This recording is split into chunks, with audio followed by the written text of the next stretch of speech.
नमस्कार दोस्तों। पिछले वीडियो में अपन ने बात की थी आनुवांशिक शब्दावली और आज अपन बात करेंगे मेंडल के आनुवांशिकता के नियम। तो मेंडल ने आनुवांशिकता के नियम प्रतिपादित किए थे उद्यान मटर पर प्रयोग करते हुए। किसके ऊपर? उद्यान मटर। इसका नाम है पाइसम सेटाइवम। Pisum sativum. इस उद्यान मटर के ऊपर प्रयोग करते हुए मेंडल ने अपने आनुवांशिकता के नियम प्रतिपादित किए थे और आनुवांशिकता के नियम प्रतिपादित किए थे, इसीलिए मेंडल को आनुवांशिकी का पिता कहा जाता है। फादर ऑफ जेनेटिक्स क्यों कहते हैं मेंडल को? इन्होंने आनुवांशिकता के नियम प्रतिपादित किए थे। किस पादप के ऊपर प्रयोग किया इन्होंने?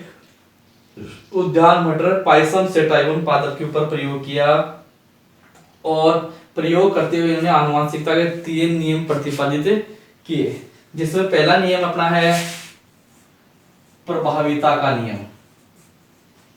प्रभाविता का नियम मेंडल का जो लॉ ऑफ डोमिनेंस, प्रभाविता का जो नियम है वो एक संकर संकरण के ऊपर आधारित है।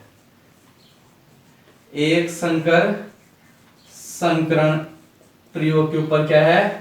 आधारित है। मेंडल का आनुवांशिकता का जो पहला नियम है, प्रभाविता का जो नियम है, वो एक संकर संकरण के ऊपर आधारित है।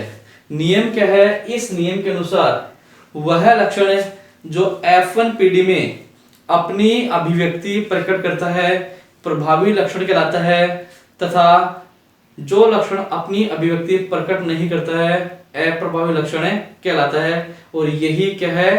प्रभाविता का नियम। क्या है प्रभाविता का नियम? वह लक्षण है जो F1 पीढ़ी में अपनी अभिव्यक्ति प्रकट करता है प्रभावी लक्षण कहलाता है, तथा जो लक्षण अपनी अभिव्यक्ति प्रकट नहीं करता है वह अप्रभावी लक्षण कहलाता है। और यही क्या है? प्रभाविता का नियम। इसका उदाहरण देखते हैं। तो मेंडल ने क्या किया था? शुद्ध लंबे पादप का, शुद्ध लंबे समयुग्मजी पादप का संकरण शुद्ध बोने समयुग्मजी पादप के साथ करवाया। मेंडल ने क्या किया? लंबे पौधे लिए, शुद्ध लंबे पादप लिए। क्या लिए? शुद्ध लंबे पादप का संकरण शुद्ध बोने पादप के साथ करवाया। शुद्ध लंबे पादप को इन्होंने प्रदर्शित किया कैपिटल टी के द्वारा और शुद्ध बोने को प्रदर्शित किया स्मॉल टी। दोनों युग्म विकल्पी समान है तो ये अवस्था कहलाती है समयुग्मजी अवस्था कहलाती है। तो ये भी कौन सी हो गई? समयुग्मजी अवस्था कहलाएगी। तो ये इसकी क्या है? P1 पीढ़ी, जिसको कहते हैं अपन जनक पीढ़ी। अब इनमें संकरण करवाएंगे। अब इनमें क्या करवाएंगे? संकरण करवाएंगे। तो क्या बनाएंगे? इसमें युग्मक बनाएंगे। तो इसके 2 युग्मक बनेंगे, 2 कैपिटल टी युग्म बनेंगे। एक कैपिटल टी अलग हो जाएगा, दूसरा अलग हो जाएगा, लेकिन दोनों समान है इसलिए अपन एक ले लेते हैं। यहाँ भी 2 युग्मक बनेंगे कैपिटल टी स्मॉल टी।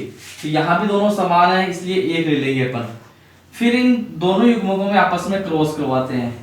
इसका संकरण इसके साथ करवाते हैं तो अपने पास आता है कैपिटल टी और स्मॉल टी। अपने पास क्या आता है? कैपिटल टी और स्मॉल टी। और ये अपने पास आती है F1 पीढ़ी। ये अपने पास क्या आती है? F1 पीढ़ी। और ये पादप कैसा है? संकर लंबा। कैसा है? संकर लंबे पादप है ये। और कैसे है ये? विषम युग्मजी। कैसे है ये? विषम युग्मजी। ठीक है। तो यहाँ पर संकर लंबा है कि प्रभाविता का नियम क्या है? इस नियम के अनुसार वह लक्षण जो F1 पीढ़ी में अपनी अभिव्यक्ति प्रकट करता है प्रभावी लक्षण है, तथा जो अपनी अभिव्यक्ति प्रकट नहीं करता है वह अप्रभावी लक्षण कहलाता है। मेंडल ने क्या किया? शुद्ध समयुग्मजी लंबे पादप का संकरण शुद्ध समयुग्मजी बोने पादप के साथ करवाया। तो F1 पीढ़ी में सभी पादप लंबे प्राप्त होते हैं, लेकिन विषम युग्मजी अर्थात कह सकते हैं कि F1 पीढ़ी में कैपिटल टी की उपस्थिति में स्मॉल टी अपनी अभिव्यक्ति प्रकट नहीं कर पाता है। इसलिए यहाँ पर कैपिटल टी प्रभावी लक्षण है, स्मॉल टी अप्रभावी लक्षण है। तो कैपिटल टी F1PD में अपनी अभिव्यक्ति प्रकट कर रहा है, इसलिए यहाँ ये कौन सा लक्षण हो गया, प्रभावी लक्षण कहलाएगा। तो यही क्या अपने पास है, प्रभाविता का नियम। क्लियर हुआ विद एग्जांपल के साथ। दूसरा अपन बात करते हैं मेटल का दूसरा नियम, पृथक्करण का नियम।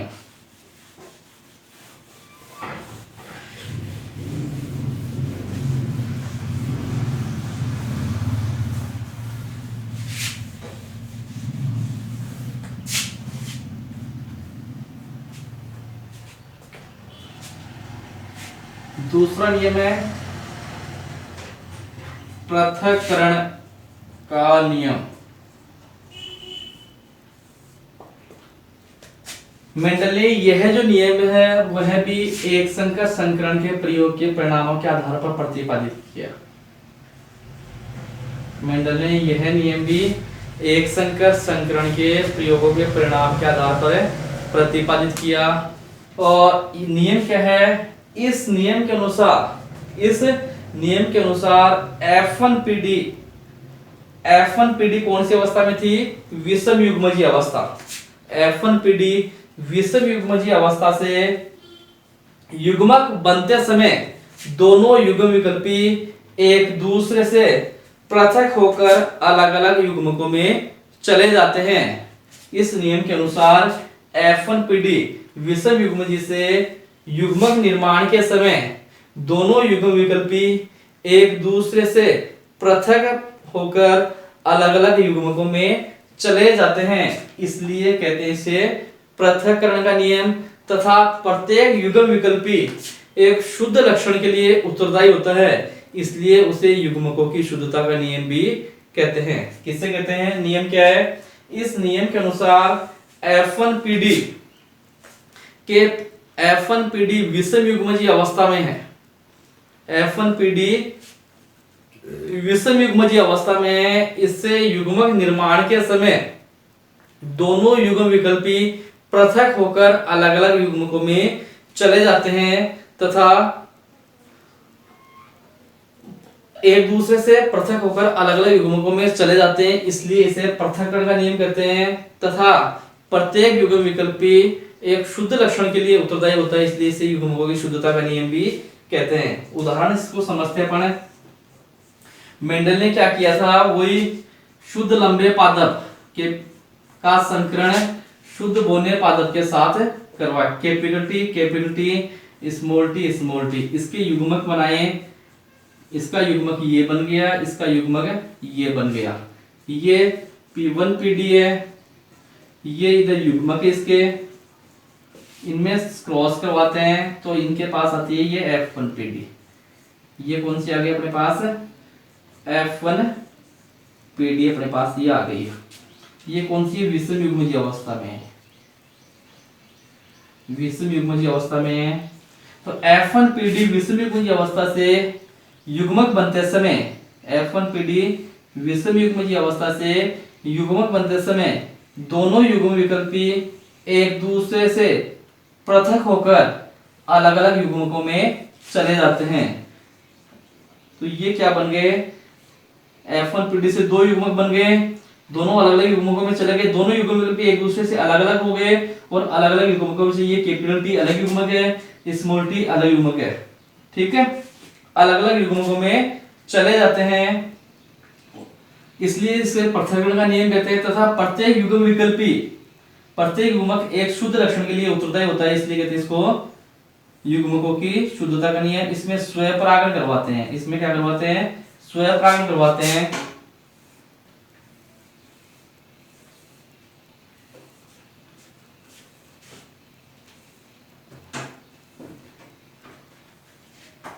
ये मेल ये female, capital T small T, capital T small T, इसका इसके साथ क्रॉस करवाते हैं, इसका इसके साथ क्रॉस करवाते हैं, इसका इसके साथ क्रॉस करवाते हैं, इसका इसके साथ क्रॉस करवाते हैं। तो ये इसके पास क्या आती है, F2PD। और F2PD का लक्षण प्ररूप देखते हैं अपन, तो लक्षण प्ररूप आता है इसमें ये लंबा ये लंबा ये लंबा, तो 3:1 तो लक्षण प्ररूप आता है और जीन प्ररूप की बात करें तो ये 1 है, ये 2 है और ये 1 है। तो 1:2:1 जीन प्ररूप और 3:1 लक्षण प्ररूप आता है। तो ये अपने पास क्या हो गया, मेंडल का दूसरा नियम। दूसरा नियम क्या है, मेंडल का पहला नियम प्रभाविता का नियम और दूसरा नियम पृथक्करण का नियम, दोनों ही एक संकर संकरण के ऊपर आधारित है। इस नियम के अनुसार F1PD विषम युग्मज अवस्था से युग्मक बनाते समय दोनों युग्म विकल्पी अलग अलग युग्मकों में चले जाते हैं, इसलिए कहते हैं इसको पृथक्करण का नियम। तथा प्रत्येक युग्मक एक शुद्ध लक्षण के लिए उत्तरदायी होता है, इसलिए कहते हैं इसको युग्मकों की शुद्धता का नियम। और इसका लक्षण प्ररूप अनुपात 3:1, 3 पौधे लंबे 1 पौधा बोना, और जीन प्ररूप अनुपात 1 समयुग्मजीय लंबा 2 विषमयुग्मजीय लंबे और 1 समयुग्मजीय बोलना प्राप्त होता है। नेक्स्ट अपन बात करते हैं तीसरा नियम मेंडल का। मेंडल का कौन सा नियम है, तीसरा नियम। मेंडल का तीसरा नियम है स्वतंत्र अपव्यूहन का नियम। मेंडल का तीसरा नियम कौन सा है, स्वतंत्र अपव्यूहन का नियम। और मेंडल का ये जो तीसरा नियम है ये द्विसंकर संकरण के ऊपर आधारित है, द्विसंकर संकरण के ऊपर आधारित है। और नियम क्या है, इस नियम के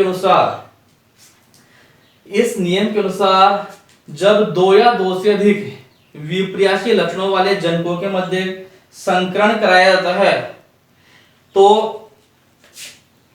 एक लक्षण की वंशागति का दूसरे लक्षण की वंशागति पर कोई प्रभाव नहीं पड़ता है। अर्थात कह सकते हैं कि प्रत्येक लक्षण के युग्म विकल्पी केवल पृथक ही नहीं होते बल्कि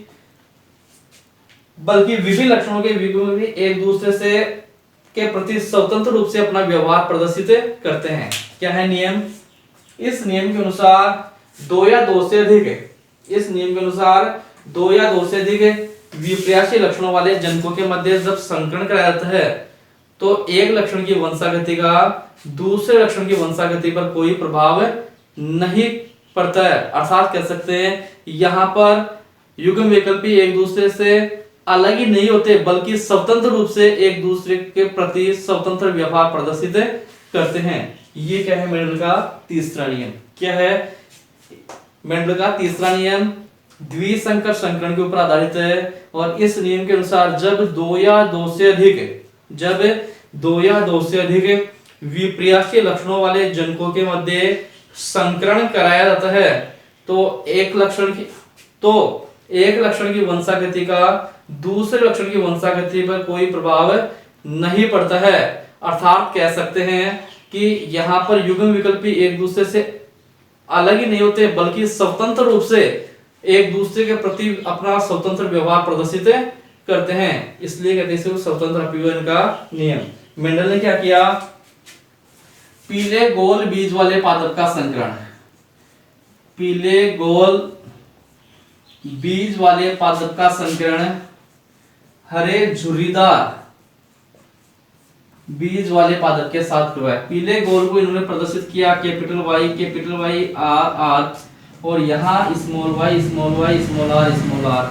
ये यहाँ पर इन्होंने लिया जनक पीढ़ी, इसके युग्मक बनाया तो कैपिटल वाई कैपिटल आर, इसका ये युग्मक बन गया। युग्मक बना रहे हैं तो इसमें से एक वाई ले लेते हैं, इसमें से एक आर ले लेते हैं। यहाँ युग्मक बनाते हैं तो इसमें से एक वाई, इसमें से ये, इसके क्या बन गए युग्मक। इसका क्रॉस इसके साथ करवाते हैं तो कि y का y के साथ r का r के साथ, और ये यहाँ पर आ गया संकर पीले गोल और ये यहाँ पर आ गए F1PD। अब F1PD में क्या करेंगे, स्वपरागण करवाएंगे तो इसके युग्मक बनाएंगे।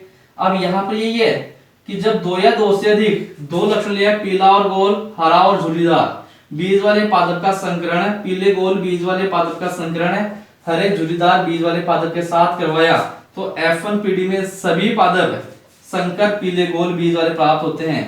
लेकिन अब यहाँ पर क्या करते हैं कि ये युग्म विकल्पी एक दूसरे से अलग ही नहीं होते हैं। यहाँ पर अगर बात करें तो यहाँ पर 4 युग्म बनेंगे, इस y का इस r के साथ तो पहला युग्मक ये बन गया, इस y का इस r के साथ दूसरा युग्मक ये बन गया, इस y का इस y का इस y के साथ ये तीसरा ये बन गया और चौथा ये बन गया। ये तो पीले गोल के लिए है, पीले गोल, ये है पीला झुर्रीदार,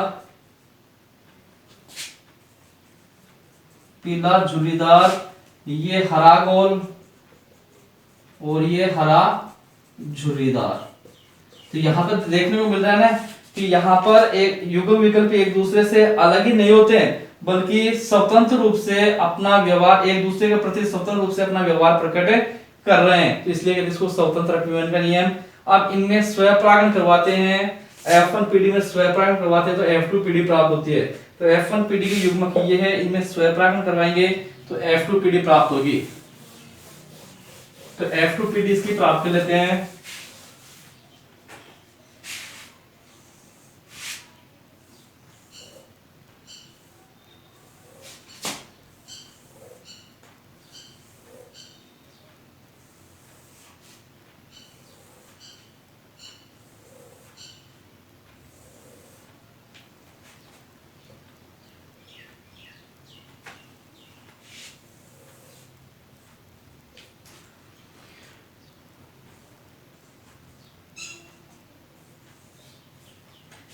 कैपिटल वाई कैपिटल आर पहला युग्मक, दूसरा स्मॉल वाई, दूसरा था capital Y small R, small Y capital R, small Y small are.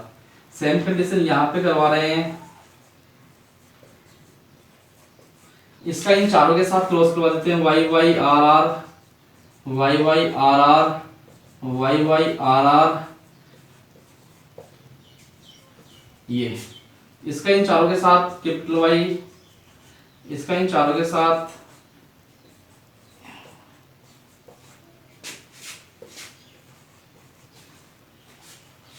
इसका इन चारों के साथ capital Y small Y capital R, capital R capital Y small Y capital R small R, small Y small R capital R capital R, small Y capital R small R. इन चारों के साथ capital Y small Y capital R small R, capital Y small Y small R small R, small Y capital R small R small Y. ये आप इसकी क्या आ गई F2PD, क्या आ गई F2PD।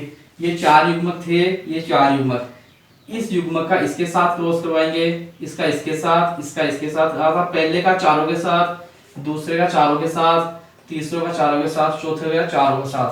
तो अपने पास इसका लक्षण प्ररूप आ जाएगा, अपने पास लक्षण प्ररूप क्या आएगा इसका 9:3:3:1 और जीन प्ररूप इसका अपने पास आएगा 1:2:2:4:1:2 इसका जीन प्ररूप आएगा।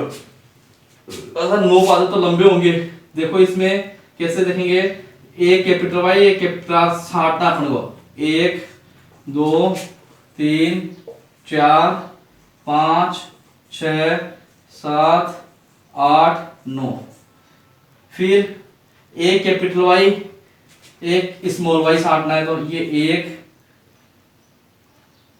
2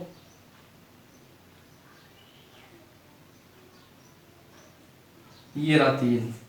फिर स्मॉल वाई कैपिटल आर 1 2 3 और ये चौथा। ये तो आगे लक्षण प्ररूप, ये जीन प्ररूप, ये 1 बार है, ये 2 बार है, ये 2 बार है, ये 4 बार, 1 2 3 4, फिर 1 बार 2 बार। तो ये अपने पास क्या हो गया तीसरा नियम। तो तीसरा नियम क्या है कि द्विसंकर संकरण के पदार्थ, इस नियम के अनुसार जब 2 या 2 से अधिक विपर्यास लक्षणों वाले जनकों के मध्य संकरण किया जाता है तो एक लक्षण की वंशागति का दूसरे लक्षण की वंशागति पर कोई प्रभाव नहीं पड़ता है, अर्थात युग्म विकल्प एक दूसरे से अलग ही नहीं होते हैं, बल्कि स्वतंत्र रूप से एक दूसरे का के प्रति अपना स्वतंत्र व्यवहार प्रकट करते हैं। इसलिए कहते हैं इसको स्वतंत्र अपीवन का नियम। फिर अपन बात करते हैं यहाँ पर मेंडल की वंशागति के नियमों का महत्व। तो मेंडल की वंशागति के नियमों का महत्व देखें तो मेंडल का जो प्रभाविता का जो नियम है वह अपन को क्या है कि मानव के अंदर क्या अनेक हानिकारक घातक जीन है और वो घातक जीन क्या करते हैं प्रभावी जीन की उपस्थिति में अपना प्रभाव नहीं प्रकट कर पाते हैं। तो हानिकारक लक्षणों से हमारे शरीर क्या करते हैं सुरक्षा करते हैं। पृथक्करण का जो नियम है उसे जीन संकल्पना की पुष्टि होती है कि एक जीन एक लक्षण को क्या करता है, नियंत्रित करता है, यही जीन संकल्पना है। तीसरा, पृथक्करण का नियम क्या करते हैं, इसके दो युग्म विकल्पी होते हैं तथा ये दो लक्षणों को नियंत्रित करते हैं, अर्थात कि एक लक्षण के दोनों युग्म के अलग अलग होते हैं और प्रत्येक युग्म के अलग अलग लक्षणों को प्रकट करते हैं। और मेंडल के संकरण नियम से क्या है, संकर में उत्पन्न नए लक्षणों के बारे में जानकारी मिलती है। इसके अलावा मानव जाति में सुधार की एक शाखा है सुजननिकी, यूजेनिक्स, वो भी मानव के मेंडल के आनुवंशिकता के नियमों के ऊपर ही आधारित है। धन्यवाद दोस्तों।